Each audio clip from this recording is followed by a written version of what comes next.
lorsque quelqu'un interprète abusivement et en toute connaissance de cause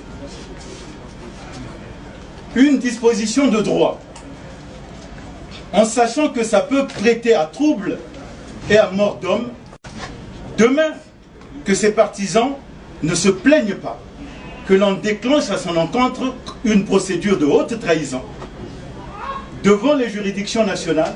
Si elles ne sont pas compétentes, ça sera devant les juridictions internationales. Pourquoi je le dis?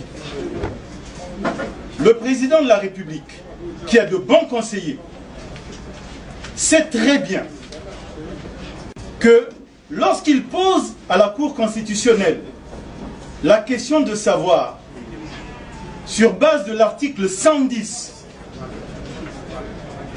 et en évoquant l'article 3, s'il a le droit de convoquer un référendum, il sait très bien que la Cour constitutionnelle va lui dire oui, l'article 3 pose le principe de l'existence du référendum dans notre droit constitutionnel.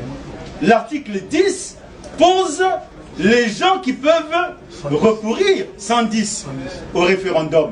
Mais la matière qui peut être soumise à un référendum, c'est l'article 86.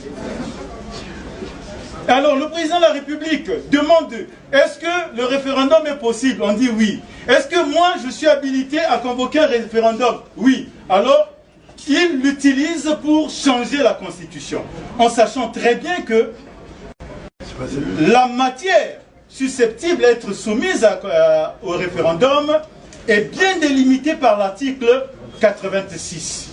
Donc en fait, en réalité, le président de la République abuse de l'avis de la Cour constitutionnelle. C'est un abus. À la limite même, plus qu'un abus de pouvoir, c'est un abus de confiance. Parce que les juges ont dit le droit. Ils ont dit oui, vous avez le droit de convoquer le référendum. Mais pourquoi le président n'avait pas posé la question de savoir si la Constitution dispose, dans les matières à soumettre au référendum, le droit de changer la Constitution? Il ne l'a pas dit. Il dit évoluer, faire évoluer les institutions. Mais or, nous en droit, nous disons qu'on peut faire évoluer les institutions par voie de révision. Et je suis persuadé que mes collègues de la Cour constitutionnelle, lorsqu'on lui ont répondu, c'était pour dire oui, dans l'esprit de l'article 86, vous avez le droit de faire évoluer les institutions par l'article 86. Parce que dans la Constitution, il n'est pas possible de changer la Constitution. Or, le président de la République interprète abusivement un avis de la Cour constitutionnelle, mais souvenez-vous, ce pays a brûlé à cause des mêmes problèmes. L'article 75 sous le président Lissouba. Et parmi les instigateurs de ce drame figure bien le président Sassou.